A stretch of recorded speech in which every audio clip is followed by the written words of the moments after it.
প্রিয় শিক্ষার্থীরা, আজ তোমাদের নিয়ে এসেছি উচ্চ মাধ্যমিক অর্থাৎ দ্বাদশ শ্রেণীর থার্ড সেমিস্টারের আদরিণী নামক গল্পটির অতি গুরুত্বপূর্ণ এমসিকিউ। তোমরা জানো থার্ড সেমিস্টার এবং ফোর্থ সেমিস্টার অর্থাৎ উচ্চ মাধ্যমিকে যে দুটি সেমিস্টার হবে, বোর্ড থেকে প্রশ্ন হবে এবং দুটি পরীক্ষায় তোমাদের বাইরের স্কুল অর্থাৎ নিজের স্কুল ছাড়া অন্য কোনো স্কুলে গিয়ে তোমাদের দিতে হবে। চলো আজকে দেখে নেওয়া যাক আদরিণী থেকে তোমাদের বাছাই করা আজকে 30টি এমসিকিউ রেখেছি, যেহেতু এর পরেও তোমাদের আদরিণী থেকে প্রশ্ন দেবো। ভিডিওটি অনেক বড় হয়ে যাবে, সেই কারণে পার্ট 1 হিসাবে তোমাদের 30টি এমসিকিউ কোশ্চেন আমি রেখেছি। প্রথম প্রশ্ন, আদরিণী গল্পের মূল গ্রন্থটি নাম কি? 2 নম্বর প্রশ্ন, আদরিণী গল্পের পরিচ্ছদ সংখ্যা কয়টি? 3 নম্বর প্রশ্ন, প্রভাত কুমার বন্দ্যোপাধ্যায় কুন্তলীন পুরস্কার পান কবে? অর্থাৎ তোমাদের 4টে অপশান থাকবে, সেটার মধ্যে যে কোনো একটি তোমাদের চুজ করতে হবে। 4 নম্বর প্রশ্ন, গল্পাঞ্জলি গল্প গ্রন্থটি প্রকাশিত হয়, 4টে অপশান থাকবে। 5 নম্বর, আদরিণী গল্পটি যে পত্রিকায় প্রকাশিত হয়েছিল। 6 নম্বর প্রশ্ন, জয়রাম মুখুজ্জে যার কাছে এসেছিলেন তারা হল, অর্থাৎ জয়রাম মুখুজ্জের কাছে যারা এসেছিল তারা কারা কারা? 7 নম্বর প্রশ্ন, মেজবাবুর মেয়ের বিয়ের দিন ছিল কবে? 8 নম্বর প্রশ্ন, পীরগঞ্জের বাবুদের বাড়িতে বাই খ্যামটা আসছে যেখান থেকে যথাক্রমে তা হল, অর্থাৎ বাই কোথা থেকে আসছে ও খ্যামটা কোথা থেকে আসছে, প্রথমে যেহেতু বাইয়ের কথা বলা আছে, বাই এবং খ্যামটা এই হিসাবে তোমাদের কিন্তু অপশন চুজ করতে হবে। 9 নম্বর প্রশ্ন, মুক্তার জয়রাম বারান্দায় বসে যে সময় তামাক খাচ্ছিলেন। 10 নম্বর, জয়রাম মুখুজ্জে যেখানকার মুক্তার ছিলেন। 11 নম্বর, খ্যামটা হলো। 12 নম্বর, জয়রামের হৃদয়টা ছিল, অর্থাৎ 4টে অপশান থাকবে, হৃদয়টা কেমন ছিল।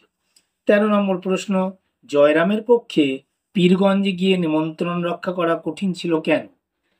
বলা আছে গল্পে, এমসিকিউ এ অপশান তোমরা পেয়ে যাবে পরীক্ষার সময়।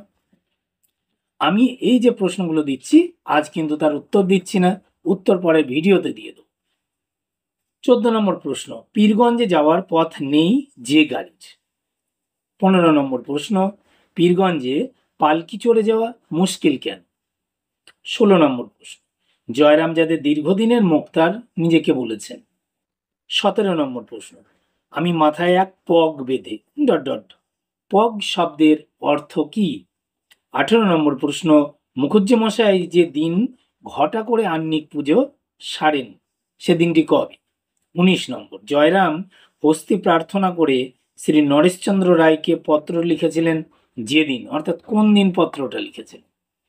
20 নম্বর প্রশ্ন, শ্রী নরেশচন্দ্রের কাছে জয়রাম যে রূপ হাতি প্রার্থনা করেছিলেন। 20 নম্বর প্রশ্ন, এবার 21 হবে, শ্রী নরেশচন্দ্রের কাছে জয়রাম কত দিনের জন্য হাতি চেয়েছিলেন? 22 নম্বর, জয়রামের চোখ দুটি ছিল কেমন? 13 নম্বর প্রশ্ন, জয়রামের হৃদয়ের কোমলতার বহিঃপ্রকাশ ঘটত, অর্থাৎ তার বহিঃপ্রকাশটা কোথা দিয়ে ঘটত? 24 নম্বর প্রশ্ন, জয়রাম মুখুজ্জের আদি নিবাস কোথায় ছিল?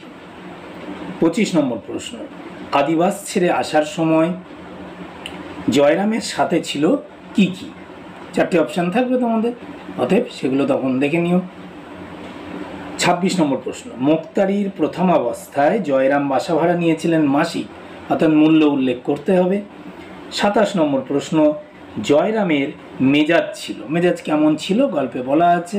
আরেকটা কথা, যে গল্প হোক কবিতা হোক, তোমাদের কিন্তু প্রত্যেকটা বিষয়ের বাংলা সহ প্রত্যেকটা বিষয় তোমরা ভালো করে পড়ো, পাঠ্য বই পড়ো।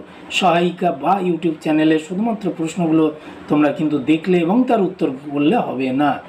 বারবার বলছি, বছরের প্রথম থেকে তোমরা পাঠ্য বই খুব ভালো করে পড়ো।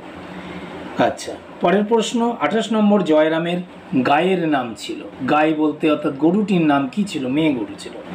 29 নম্বর প্রশ্ন, জয়রাম তার এরে বাছুরের নামকরণ করেছিলেন যার নামে, অর্থাৎ 30 নম্বর এবং শেষ প্রশ্ন আজকের এই ভিডিওর, আদালত অবমাননার দায়ে জয়রামের জরিমানা হয়েছিল কত টাকা?